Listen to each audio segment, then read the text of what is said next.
Selamat petang, salam sejahtera. Ini isu paling hangat di Malaysia hari ini. Anda wajib share video ini karena video ini pasti akan membuka minda ramai orang. Beratus-ratus juta orang akan terkejut dengan pendedahan demi pendedahan yang dikemukakan oleh pentadbiran Kerajaan Perpaduan Pimpinan Anwar Ibrahim. Yang terkini, disahkan pembaziran projek pembangunan Putrajaya lebih RM812 juta. Menjadi persoalan kita ialah bagaimana kalau, ini soalan dia, kalau Anwar Ibrahim tidak menjadi Perdana Menteri, adakah isu seperti ini akan sampai kepada kita? Anda tolong wajib berikan komen kamu, tulis komen kamu. Adakah Anda setuju dengan pendapat saya?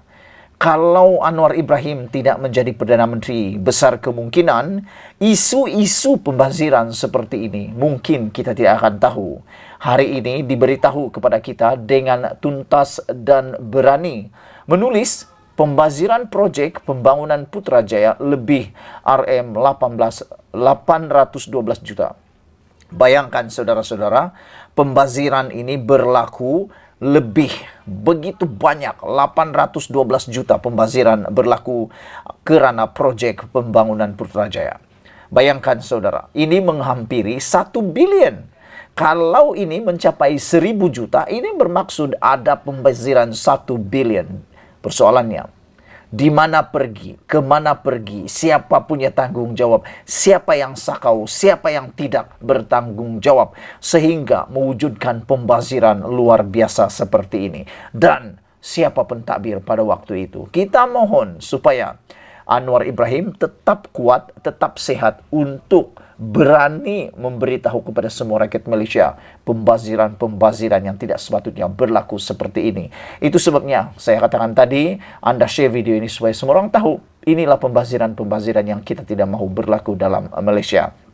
Kalau Anda sayang Malaysia, Anda wajib juga memberikan komen dan macam yang saya cakap tadi, share video ini. Bayangkan saudara, 812 juta dibazirkan, terbazir waktu projek pembangunan Putrajaya. Ketua Audit Negara, Datuk Seri Nik Azman Nik Abdul Majid mendedahkan, berlaku pembaziran dalam pengurusan pembangunan Putrajaya bernilai RM812.91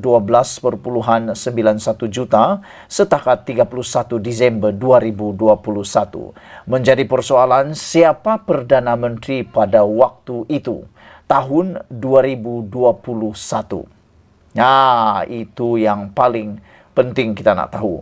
Beliau berkata, pembaziran tersebut membabitkan penangguhan projek monorail di pusat pentadbiran Kerajaan Persekutuan berjumlah RM797.18 juta termasuk penyelenggaraan terowong pengangkutan awam itu yang bernilai RM2.16 juta. Menurut Nik Azman, depoh bas di Persin 14 yang tidak digunakan berjumlah RM12.21 juta. Penggunaan infrastruktur Park and Ride tidak mengikut tujuan asal bernilai RM1.36 juta selain tahap penawaran perkhidmatan bas adalah rendah. Menjadi persoalan saya ialah mengapa pembangunan ini tidak dirancang dengan baik. Apa sebenarnya yang mereka mahu? Apa sebenarnya yang dibuat? Adakah ini adalah menjadi tempat hanya setakat untuk mengaut keuntungan, mengaut projek, mengaut duit, hanya tempat mengambil duit, ataupun mungkin boleh kita katakan dengan lebih kasar lagi, tempat mencuci duit. Bayangkan sajalah saudara-saudara, depoh bas di Persin 14 yang tidak digunakan berjumlah RM12.21 juta. Nak buat, perlu diguna. Ini buat, tidak diguna. Lain pula ceritanya penggunaan infrastruktur Park and Ride tidak mengikut tujuan asal bernilai RM1.36 juta. Kalau ini diedar kepada rakyat, berapa ramai rakyat boleh makan? Berapa ramai rakyat yang boleh maju? Saudara, infrastruktur bagi 4 daripada 6 mod pengangkutan telah siap dibangunkan, namun hanya 3 mod pengangkutan digunakan sepenuhnya. 3 lagi dibuat apa?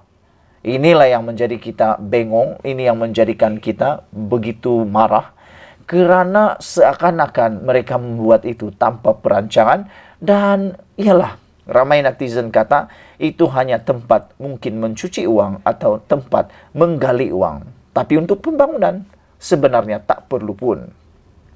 Pembangunan infrastruktur monorail belum siap sepenuhnya, manakala infrastruktur bagi mod pengangkutan tram pula belum dibangunkan. Penangguhan projek monorail menyebabkan sistem pengangkutan bersepadu belum tercapai dan satu pembaziran sekiranya infrastruktur telah dibangunkan tidak dimanfaatkan. Katanya ketika sesi taklimat bersama media mengenai laporan audit Ketua Audit Negara LKN Siri 2 tahun 2021 pada hari Kamis. Laporan itu turut menyebut pelaksanaan projek monorail membabitkan dua laluan, yaitu laluan 1 sepanjang 13,2 km, manakala laluan 2 sepanjang 6 km dengan stesen monorail yang belum siap dibangunkan di Terminal Putrajaya Central Persen 7. Lawatan fizikal audit pada 16 Ogos tahun 2022 mengesahkan sebahagian infrastruktur seperti kerangka asas bagi terowong, tiang-tiang bagi landasan dan jambatan untuk monorail sudah dibina. Kerja-kerja pembinaan infrastruktur monorail itu ditangguhkan pada tahun 2004. Pihak audit tidak dapat mengesahkan justifikasi penangguhan projek monorail itu kerana tiada dokumen sokongan diperoleh, katanya. Sementara itu, Nick Azman berkata, sasaran penduduk di Putrajaya pada tahun 2020 yaitu seramai 281.500 individu tidak tercapai, sedangkan jumlah penduduk mengikut laporan Jabatan Perangkaan Malaysia merekodkan seramai 109.222 orang sahaja. Beliau berkata, sebanyak 22.452 daripada 35.000 unit Kautes yang disasarkan sudah dibina oleh Putrajaya Holdings, manakala status pembinaan baki 12.548 unit Kautes belum ditetapkan kerajaan. Sehingga 31 Disember 2021 seramai 17.847 penjawat awam masih dalam senarai menunggu untuk menduduki Kautes. Penyediaan kemudahan tempat letak kenderaan tidak selaras dengan pembangunan perumahan penjawat awam Malaysia berdensiti tinggi. Ruang lantai kasar, gross floor area bagi ruang komersial sedia ada masih belum digunakan sepenuhnya dengan aktiviti perdagangan, katanya. Berikutan itu, Jabatan Audit Negara mengusurkan Kementerian Wilayah Persekutuan dan Perbanan Putrajaya mengkaji semula pelan pembangunan agar dapat diselaraskan dengan perubahan konsep pembangunan Putrajaya. Sekian dulu untuk kali ini. Jangan lupa tinggalkan komen anda, tekan butang subscribe. Kita jumpa lagi. Bye-bye.